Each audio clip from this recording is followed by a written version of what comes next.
9F, Department Activity Report. Director Wosley. Thank you, Chairman Drew. I'll read a few updates, kind of hit some highlights from the various divisions around the state. The governor will declare July Bear Logic Month for the state through proclamation.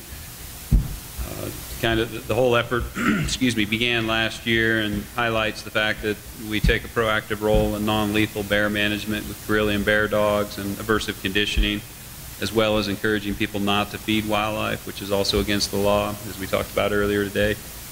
All this in order to, I guess, encourage folks to properly secure their garbage in bear-resistant containers and to remove attractants when at home or camping.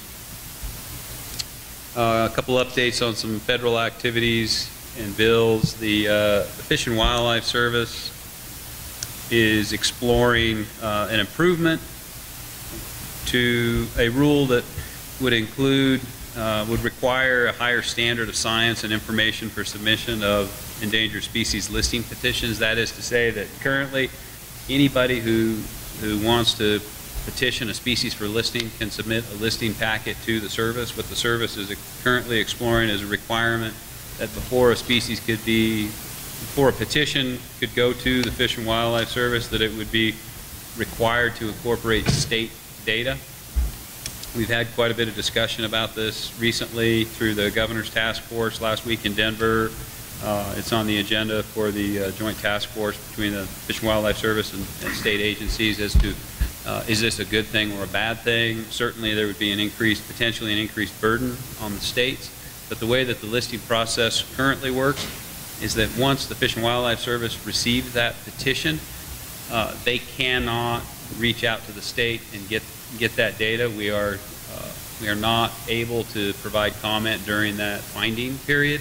What this would do is it would formalize interaction between the petitioner and the state prior to submitting that listing packet. So, and what it would do is it would provide us, as it's currently being discussed, it would provide us a 30-day window for us to determine if we wanted to provide comment or provide data on that. If we chose not to because we didn't think the petition had any merit, we could choose not to, but it would give us that opportunity to say whether or not we wanted to weigh in on that. So that's something the Fish and Wildlife Services is currently exploring.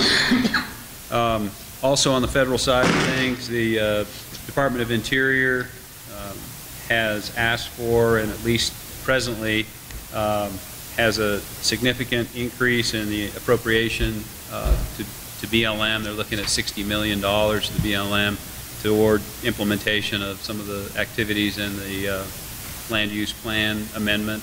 That's up from, I believe, 18 million last year, so it's a significant increase.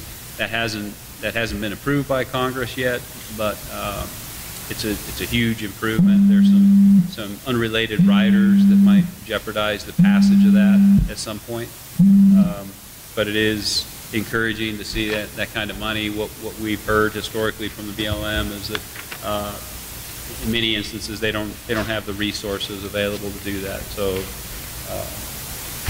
We'll see if this will help. The Game Division, a couple updates. Predatory Animal and Rodent Committee, Game Division Administrator Brian Wakeling and Predator Staff Specialist Pat Jackson attended the June 4th meeting of the Predatory Animal and Rodent Committee. In response to questions from the committee, they informed participants that the Predator Plan for FY16 had been finalized with the Commission in May.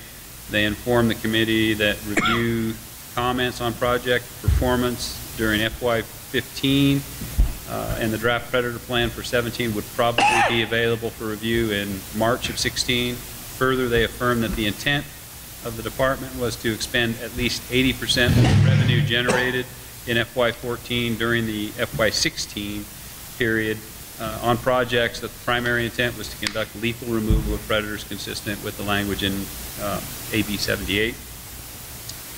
Bobcat harvest demographic data.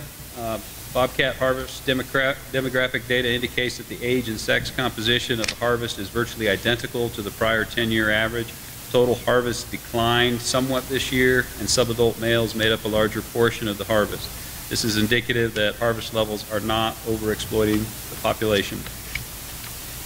We have a new 10-year memorandum of understanding with Wildlife Services. On June 3rd, USDA APHIS Wildlife Services executed a 10-year MOU with NDOW. The previous MOU had expired and had originally had a lifespan of just 18 months. This new MOU should allow us to work efficiently into the next decade to implement predator management actions as needed. Sharp-tailed grouse translocation update. We've already touched on that, but to reiterate, 16 males were observed on Lex near the release site in northeastern Nevada as of May 18th. 30 hens have initiated nests, and nest numbers are increasing. Sage grouse monitoring update. Lek attendance by male sage grouse in Nevada lags about 2 years behind production indices. Wing collections provide data on nesting effort and success as production indices as well. Production value of between 1.6, it's kind of redundant with what we just talked about. Wildlife health samples from 152 bighorn sheep harvested during the fall of 14 from 46 hunt units turned up 8 units with positive detections for mycoplasma. Surgically implanted tracking and temperature transmitters were placed in 6 banded Gila monsters for the Wildlife Diversity Division project. Game Division meeting. The Game Division will be meeting for implementation planning next week. Human dimensions expert will be analyzing data and presenting interpretations from age demographics of Nevada licensed purchasers. Also, just a quick overview. There's quite a few efforts going on throughout the Game Division. Division Administrator Brian Wakeling put together just a quick list of some of the scientific efforts that have occurred in the last fiscal year from the Game Division. Just a quick overview. Cody Schroeder co-authored a paper on large-scale gold mining impacts on migratory behavior of mule deer. Sean Espinoza was a co-author on a paper looking at resistance and resilience concepts to reduce impacts of invasives relative to greater sage grouse. Pat Jackson was a lead author, sole author on a paper looking at the effects of removal on a lightly exploited coyote population. Sean also co-authored a paper on nest site selection and reproductive success of greater sage grouse. Dr. Perry Wolf was co-author on a document in support of wild sheep management for the wildlife professional. Brian was a co-author on a paper looking at spatial factors influencing high probability areas for nuisance black bear complaints. 3 other papers that Brian was a lead author for included one on the efficacy and economics of limited lethal removal of coyotes to benefit pronghorn, composition of harvest and timing of birth frequency of Arizona mountain lions, and survival, spring hunting, and cause-specific mortality for turkeys. The Habitat Division, BLM has released the Bald Mountain Mine EIS for agency review, and NDOW is working through that document. Northern Nevada Water Development Crew constructed 5 new units and completed major maintenance on 3 units. The Southern Crew constructed 2 new units and completed major maintenance on 5 units. Additionally, the Seasonal Maintenance Crew in the north is making good progress and has completed maintenance on 10 total units. Habitat and Conservation Education staff developed a media release on the Water Development Program. Included in the release was a request for sports persons to report any water development maintenance needs they observe while scouting or hunting. Each guzzler is signed with a unique identification number and a telephone hotline number and email to report observations. That was an issue that arose 2013 session. Habitat Division was able to put signage, unique naming and signage on over 1,700 guzzlers around the state to help facilitate that reporting process. We've completed our review and comment of the Sage Grouse Land Use Plan Amendment EIS, and we'll be submitting our comments for incorporation into the Governor's Consistency Review. Environmental assessment for the Mason Valley Walker River Channel modification was released and just closed on June 18th. The project is a cooperative effort with U.S. Fish and Wildlife Service, Great Basin Bird Observatory, and Otis Bay Ecological Consultants to restore river sinuosity on 2 miles of the Walker River through parts of Mason Valley Wildlife Management Area. Vegetation survey crews are on the ground and have worked in the Ruby Mountains, Sweetwater Summit, and Pine Nut Mountains collecting information on habitat project results. Recently awarded a contract to Summit Forests to remove pinyon juniper vegetation on 2,700 acres in the Pine Nut Mountains.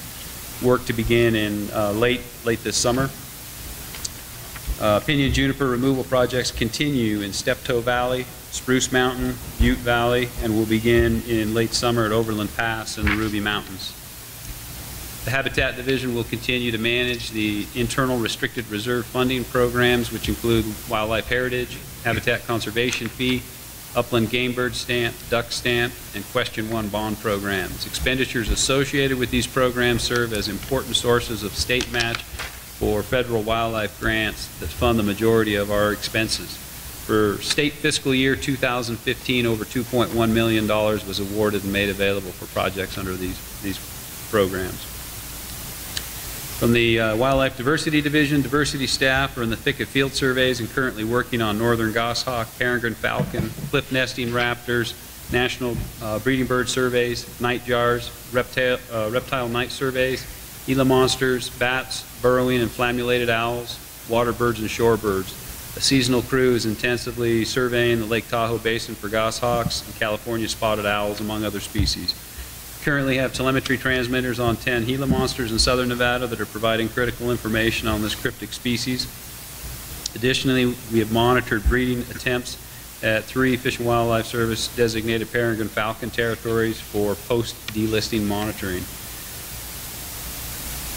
Notably, Southern Diversity staff have completed a project to deploy 9 transmitters on golden eagles throughout the state. 5 eagles are in Lincoln County, 4 in White Pine County. This important project is providing critical information regarding territory size, seasonal movement patterns, and habitat use of golden eagles relative to renewable energy projects and power corridors. Data from this project will also be used by the Western Golden Eagle team to generate habitat use models across all western states. Law enforcement. Some of you may have seen the press release recently where an Elko County man was sentenced on June 4th for numerous trapping violations stemming from a long-term investigation during the summer of 2014. The man is a permitted commercial trapper doing predator control work for Elko and Lander counties, not county government, but within those counties. The case involved numerous counts of baited traps and failing to visit the traps in the required 96-hour period. There were also several non-target animals caught in these traps that died due to the trapper going at least 13 days without checking, included a yearling deer and a calf elk.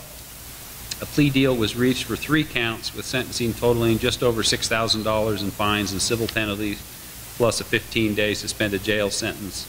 However, there was no license revocation associated with that plea deal. Boating season is in full swing around the state, but especially in Clark County, as northern Nevada waters are severely depleted from 3 years of severe drought. The busiest location has been the Colorado River at Laughlin. The 2 Laughlin game wardens are dealing with 3 fatal boat accidents in the last 3 weeks. 2 of these fatalities were the result of collisions between personal watercraft. The third appears to have been caused by an unrelated health problem and only involved 1 person. A foreign national pleaded guilty to felony drug possession last week in Lincoln County as a result of a contact initiated by the Panaca game warden and the Panaca game biologist. The contact apparently stopped the beginnings of a major grow operation as a bucket full of marijuana seed and growing supplies were seized. Lincoln County Sheriff's Office assisted in the case, and the defendant is currently awaiting sentencing. In the Conservation Education Division, all regions participated in the Free Fishing Day events across the state on June 13th.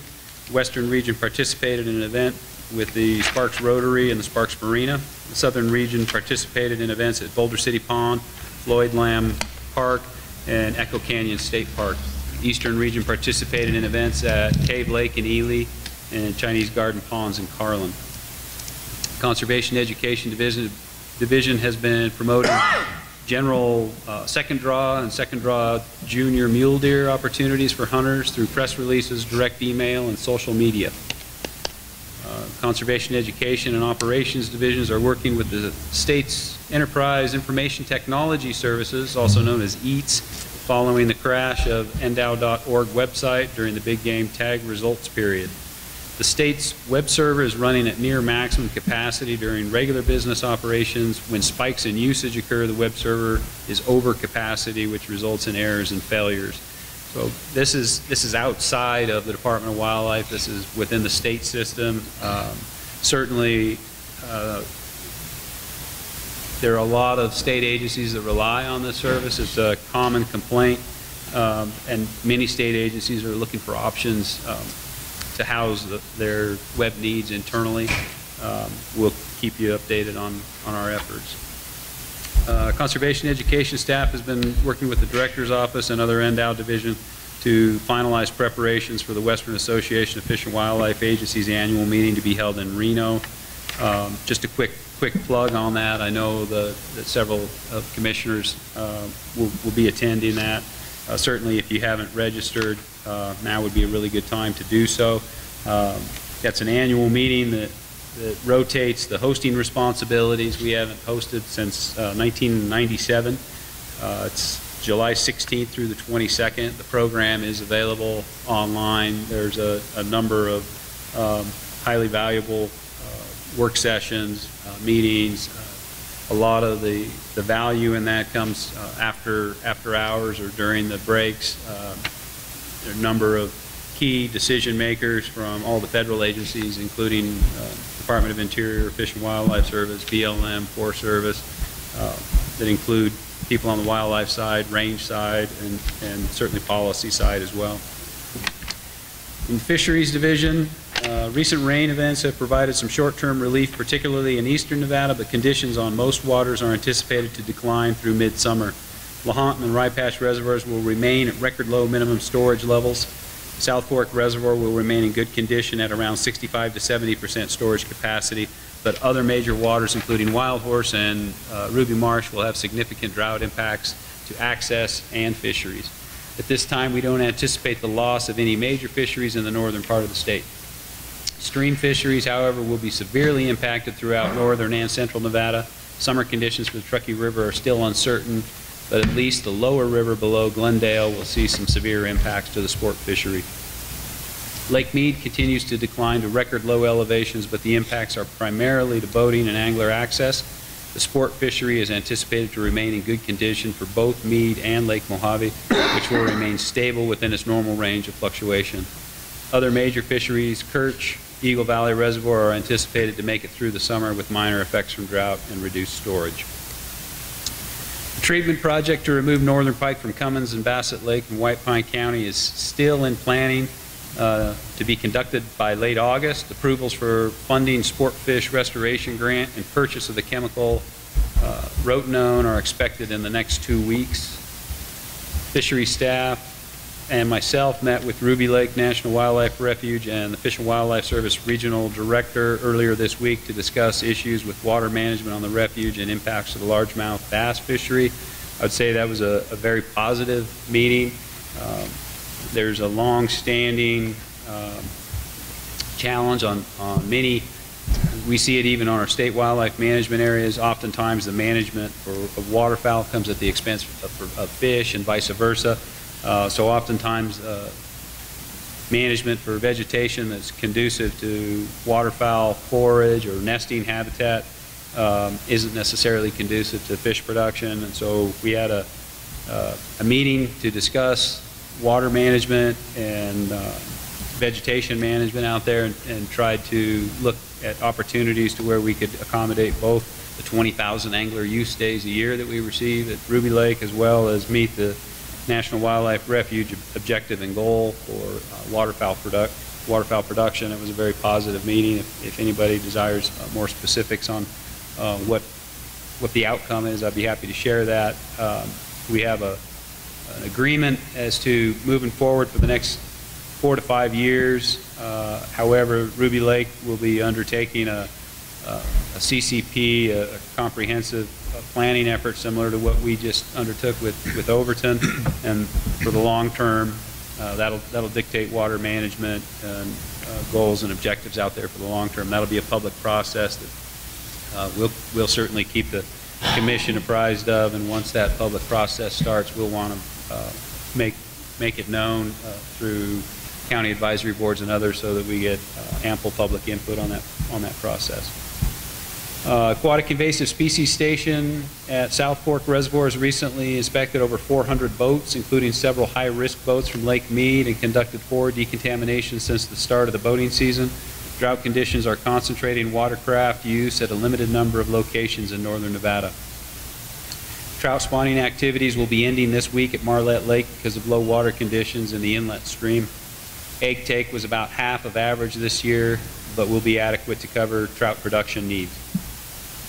Staff are working with the Hawthorne Army Depot on an agreement to allow public access to Rose Creek Reservoir, with completion expected in the next few weeks. This will provide a local urban fishery for the Hawthorne area.